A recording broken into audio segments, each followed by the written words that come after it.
बिस्मिल्लाहिर्रहमानिर्रहीम। अस्सलाम वालेकुम। जैकब न्यूज़ सां मां आहियां आबिद अली मंगरियो। पेश आहिनि हिन वक़्त जूं हेडलाइंस। जैकबाबाद में बुल्लू गैंग पारां वकील जे घर ते हमले बाद जखरानी बरादरी जा मुअज़्ज़िज़ पठाणनि वटि मेड़ खणी पहुता। कुछ ॾींहं अॻु बाअसर अर्ज़ मोहम्मद जखरानी पारां पंहिंजे बुल्लू गैंग जे साथियुनि सां गॾिजी नौजवान वकील अब्दुल रहमान पठाण सां संदसि डॉक्टर भाउ हसान पठाण ऐं इमाम अब्दुल हक मथां हमलो करे ज़ख़्मी करण वारे वाक़े बाद जखरानी बरादरी जा मुअज़्ज़िज़ीन मीर राजा ख़ान जखरानी, मीर ख़ालिद ख़ान जखरानी, रशीद ख़ान जखरानी, अख्तर ख़ान जखरानी ऐं ॿिया सूबाई सलाहकार मीर एजाज़ हुसैन जखरानी जी हिदायतुनि ते नौजवान वकील अब्दुल रहमान पठाण जे घर मेड़ खणी पहुता, जिते पठाण बिरादरी पारां ठाह लाइ रासपो ॾेखारींदे मीर बाबल ख़ान जखरानी वटि फ़ैसिले जी हामी भरी वई। इन मौक़े ते मीर ख़ालिद ख़ान जखरानी पठाण बिरादरी खे ख़ातिरी कराईंदे चयो त बुल्लू गैंग खे हमेशा लाइ ख़त्म कयो वेंदो। अहिड़ी गैंग सां न रुगो शहरियुनि खे तकलीफ़ पहुचे थी पर असांजी सियासी साख बि मुतासिर थिए थी। असीं हिते सूबाई सलाहकार मीर एजाज़ हुसैन जखरानी जी हिदायतुनि ते पहुता आहियूं।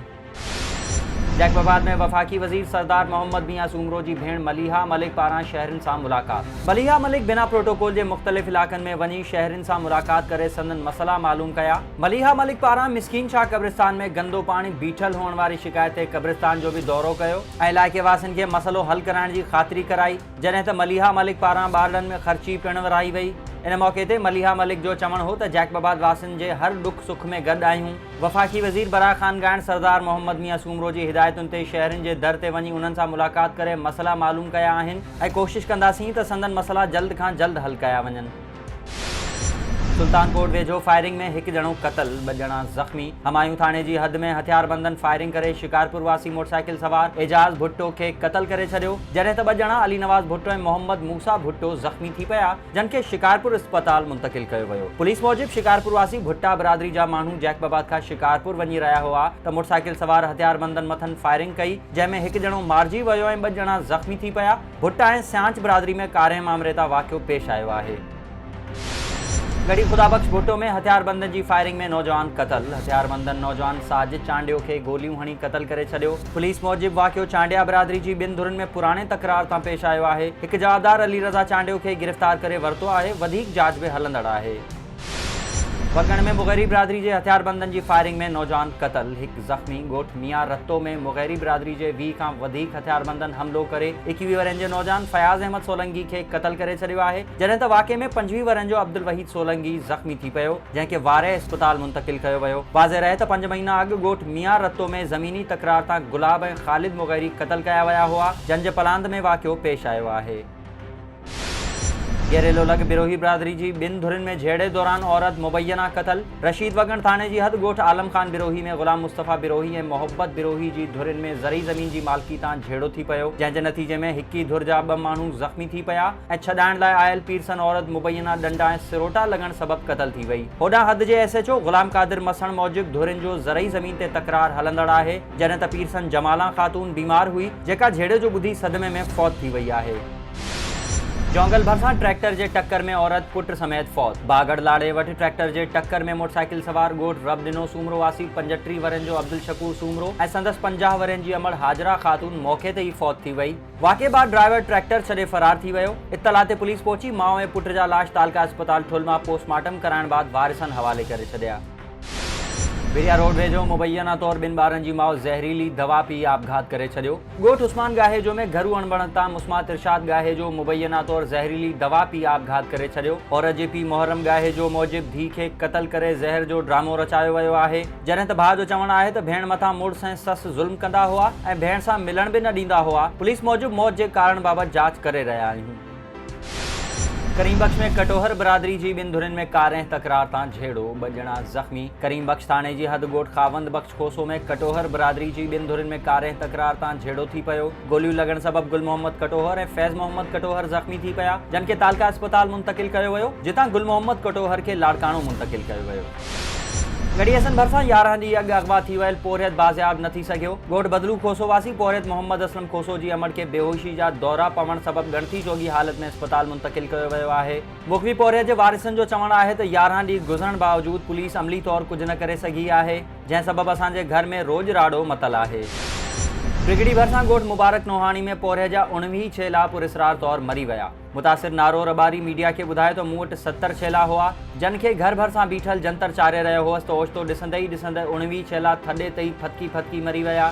डॉक्टर्स जी टीम पहुती, जन जो चवणु आहे त छेला फूड पॉइज़न सबबु मुआ आहिनि। असांजी कंहिंसां का बि दुश्मनी न आहे। छेला ईद उल अज़हा ते विकिरे करण लाइ तयारु हुआ। लखें रुपयनि जो नुक़सानु थी वियो। कंदकोट ऐं घोटकी में क़बीलाई तकरारनि ख़िलाफ़ एहतजाजी मुज़ाहिरा कया विया। कंदकोट में क़ौम परस्तनि पारां बेगुनाह इंसाननि खे मारण ख़िलाफ़ अर्ज़ मोहम्मद बंगलानी, अकरम बाचकानी, ग़ुलाम मुस्तफ़ा मीरानी, मीर फ़ाइक़ अली जखरानी ऐं ॿियनि जी अॻवानी में घंटा घर खां प्रेस क्लब ताईं एहतजाजी रैली कढी धरणो हंयो वियो। अॻवाननि जो चवणु हो त ज़िले कश्मीर में क़बीलाई झेड़नि तबाही मचाए छॾी आहे। धाड़ेलनि पारां 10 माण्हुनि खे बेगुनाह शहीद कयो वियो आहे। इख़्तियारियूं नोटिस वठी इलाइक़े जो अमन बहाल कराइनि। घोटकी में चाचड़ इत्तेहाद ऐं सिविल सोसाइटी पारां कंदकोट में 10 ॼणनि जे क़त्ल ख़िलाफ़ मोहम्मद आज़म चाचड़, हसन चाचड़ ऐं ॿियनि जी अॻवानी में मैन चौक खां प्रेस क्लब ताईं एहतजाजी रैली कढी वई। रैली खे अॻवाननि ख़िताब कंदे चयो त कंदकोट में चाचड़ बिरादरी जा 10 माण्हू क़त्ल कया विया, पर इंतज़ामिया अञा ताईं निंड सुतल आहे। मेहड़ में चांडिया बिरादरी पारां 15 ॾींहं अॻु काज़ी आरिफ रोड ते क़त्ल थियल 2 ॼणनि जे क़ातिलनि जी गिरफ़्तारी लाइ एहतजाज। जाम शोरो भरसां 15 ॾींहं अॻु क़त्ल थियल ग़ुलाम अब्बास चांडियो ऐं अकबर उर्फ़ भुट्टो मीरजत जे क़ातिलनि जी गिरफ़्तारी लाइ साइमा असगर चांडियो, हाफ़िज़ जावेद अहमद चांडियो, एडवोकेट निसार अहमद चांडियो ऐं ॿियनि जी अॻवानी में मेहड़ थाणे अॻियां धरणो हंयो वियो। मुज़ाहिरीन जो चवणु हो त ग़ुलाम अब्बास ऐं अकबर जा क़ातिल वारह में सरेआम पंहिंजा कारोबार करे रहिया आहिनि, पर पुलिस खेनि गिरफ़्तार न करे रही आहे। जेसीं ताईं क़ातिल गिरफ़्तार न थींदा एहतजाज जारी रहंदो। सकरंड में जलबानी बिरादरी के माण्हुनि जो किराएदार औरत पारां ब्लैकमेल करण ख़िलाफ़ एहतजाज। पीर ज़ाकिरी वासिन असगर अली जलबानी, अब्दुल लतीफ़ जलबानी, मोहम्मद दीन जलबानी ऐं ॿियनि नेशनल प्रेस क्लब पहुची दायो आहे त कुझु अरसो अॻु अली रज़ा शेख ऐं संदसि ज़ाल शबाना खे मसवाड़ ते जाइ ॾिनीसीं, जंहिं ते हुननि कब्ज़ो करे छॾियो आहे ऐं जाइ ख़ाली न पिया कनि। औरत शबाना पंहिंजो पुटु गुम करे असां मथां अगवा जो केस कयो, जेको कूड़ो साबित थियो। हाणे हुन कराची में कूड़ो केस कयो आहे ऐं हथु खणण लाइ 10 लख रुपयनि जी घुर पई करे। असां मिसकीन आहियूं, असांजी मदद कई वञे। घारो में आबादगारनि जो पानी खोट ख़िलाफ़ एहतजाज। तालका मीरपुर साकरो जे आबादगारनि पारां पानी खोट ख़िलाफ़ एहतजाजी रैली कढी वई। आबादगारनि जो चवणु हो त पानी न हुअण सबबु असांजा फसल मुकम्मल तबाह थी विया आहिनि। मीरपुर साकरो जूं केतिरियूं ई ज़मीनूं बंजर थी वियूं आहिनि। हुननि चयो त असीं वॾे वज़ीर ऐं DC ठठो खां मुतालबो था करियूं त मीरपुर साकरो जे आबादगारनि खे पानी ॾिनो वञे। ॿी सूरत में DC ऑफिस अॻियां धरणो हणंदासीं। PFUJ जे मरकज़ी सॾ ते सिंध जे मुख़्तलिफ़ शहरनि में सहाफ़े जो इसराइली जारियत ख़िलाफ़ एहतजाज। सखर यूनियन ऑफ जर्नलिस्ट पारां सखर प्रेस क्लब आॾो सदर Salim Sahto, general secretary Javed Jatoi, FAC member Asif Zaheer Lodhi, Imdad Bozdar ऐं ॿियनि जी अॻवानी में एहतजाजी मुज़ाहिरो कयो वियो। सहाफ़ियुनि जो चवणु हो त इसराइल में बेगुनाह मुसलमाननि ते बम वसाए खेनि शहीद कयो पियो वञे। फ़लस्तीन में बमबारी दौरान केतिरनि ई मीडिया हाउसिस ऐं सहाफ़ियुनि ते पिणु हमला कया विया आहिनि, जंहिंजी सख़्त लफ़्ज़नि में मज़म्मत कयूं था। कंदकोट में बि इसराइल पारां आलमी मीडिया हाउसिस ते हमले वारी अमल ख़िलाफ़ डिस्ट्रिक्ट यूनियन ऑफ जर्नलिस्ट पारां सदर दिलीप कुमार ठाकुर, जनरल सेक्रेटरी राजा गोपी चंद, प्रेस क्लब सदर अली हसन मलिक, जनरल सेक्रेटरी लियाकत अली खोसो, अब्दुल ख़ालिक चाचड़ ऐं ॿियनि जी अॻवानी में प्रेस क्लब आॾो एहतजाजी मुज़ाहिरो करे इसराइल ख़िलाफ़ सख़्त नारेबाज़ी कई वई। भेरिया रोड में नौशेरो फेरोज़ यूनियन ऑफ जर्नलिस्ट पारां प्रेस क्लब नौशेरो फेरोज़ आॾो राणा शेर मोहम्मद, मज़हर ख़ास ख़ैली, मुर्तज़ा तगड़ ऐं ॿियनि जी अॻवानी में इसराइली जारियत ख़िलाफ़ एहतजाजी मुज़ाहिरो कयो वियो। समाजी अॻवान उम्मे रुबाब चांडियो ॻोठ महंगल चाचड़ पहुची बेगुनाह क़त्ल थी वियल चाचड़ बिरादरी जे वारिसनि सां ताज़ियत करण बाद मीडिया सां ॻाल्हाईंदे चयो त वाक़ियो सिंध हुकूमत जी नाकामी आहे। सिंध पुलिस अमन कराइण में मुकम्मल नाकाम थी वई आहे। जेसीं ताईं सरदारी निज़ाम बरक़रार रहंदो अहिड़े वाक़िअनि में घटिताई कोन ईंदी। सरदारी निज़ाम जी सभ खां वॾी मुतासिर आऊं पाण आहियां। कॾहिं बि कंहिं झेड़े में को सरदार न मारियो वियो आहे। हमेशा ग़रीब ऐं मिसकीन माण्हुनि खे क़त्ल कयो वियो आहे। सरदारी निज़ाम खे बुंजो ॾेई इंसानी जानियूं बचायूं वञनि। जाफ़राबाद में पानी खोट ख़िलाफ़ शहरीन सिविल सोसाइटी ऐं अंजुमन ताजरान जो एहतजाज। पानी खोट ख़िलाफ़ शहरी इत्तेहाद जे अॻूणे सदर हाजी अब्दुल ख़ालिक खोसो जी अॻवानी में शहरीन सिविल सोसाइटी ऐं अंजुमन ताजरान पारां एहतजाजी रैली कढी पब्लिक हेल्थ इंजीनियरिंग ऑफिस आॾो धरणो हंयो वियो, जिते अॻवाननि ख़िताब कंदे चयो त गुज़िरियल 1 महीने खां डेरा अलायार शहर में पीअण जे पाणी जी खोट आहे। वाटर सप्लाई जे तलाउनि में 10 ॾींहंनि जो पाणी मौजूदु आहे, पर पब्लिक हेल्थ पारां ॼाणी वाणी पाणी बंदि कयो वियो आहे। हुननि घुर कई त शहरियुनि खे फौरी तौर पाणी फ़राहम कयो वञे। घोटकी लॻ औरत जो पुट समेत मुड़ुस ख़िलाफ़ एहतजाज। घोटकी जो ॻोठ करम चाचड़ वासण माई इरशाद शेख पुट सां गॾिजी एहतजाज कंदे चयो त मुड़ुस कुर्बान चाचड़ जूं 2 शादियूं थियल आहिनि। घर जी जॻह विरहाइण तां पहाड़ जा भाइर ऐं मुड़ुस मूं ते ऐं मुंहिंजे मासूम ॿारनि ते तशद्दुद कनि था। अहिड़ी दांह थाणे ते खणी वियसि त पुलिस बि धिक्का ॾेई वापसि करे छॾियो। हुन SSP घोटकी खां मुतालबो कयो त तशद्दुद कंदड़नि ख़िलाफ़ क़ानूनी कार्रवाई करे तहफ़ुज़ फ़राहम कयो वञे।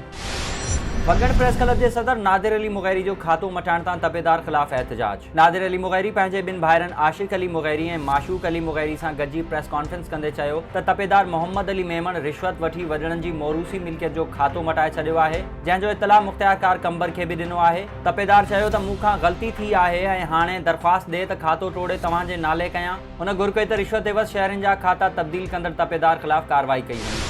कठो में जैकब न्यूज़ से ख़बर नशर थियण बाद पीपल्स पार्टी कारकुन जी फंक्शनल लीग अॻवान पारां माली मदद कई वई। पीपल्स पार्टी के सीनियर कारकुन गुलज़ार अहमद जोखियो के पुट के हादसे वाली ख़बर जैकब न्यूज़ से हलण बाद फंक्शनल लीग के मरकज़ी अॻवाननि नोटिस वरतो, जंहिं बाद ज़िलाई सदर फ़कीर जावेद जोखियो संदस माली मदद करण लाइ पहुची वियो। पीपल्स पार्टी कारकुन गुलज़ार अहमद जोखियो जो चवण हो त फंक्शनल लीग के अॻवाननि जो थोराइतो आहियां, जन मुश्किल वक्त में मुझी माली मदद कई ऐं इन सां गॾोगॾु जैकब न्यूज़ की सथ जो भी थोराइतो आहियां, जंहिं मुंहिंजो आवाज़ उथारियो। जैकबाबाद में ॻोठ जुमा खान दश्ती जी मुअज़्ज़िज़ शख्सियत गुलज़ार खान दश्ती जी वालदा वफ़ात करे वई। गुलज़ार खान दश्ती सां संदसि अमड़ जे लाॾाणे ते मुख़्तलिफ़ सियासी समाजी ऐं क़बीलाई शख्सियतनि चीफ सरदार चाकर खान दश्ती, मीर आसिफ खान मुगैरी, मीर अलादाद खान दश्ती, मीर साबिर खान खोसो, मीर बरकत खान दश्ती ऐं ॿियनि ॻोठ जुमा खान दश्ती पहुची ताज़ियत कंदे ॾुख जो इज़हार कयो।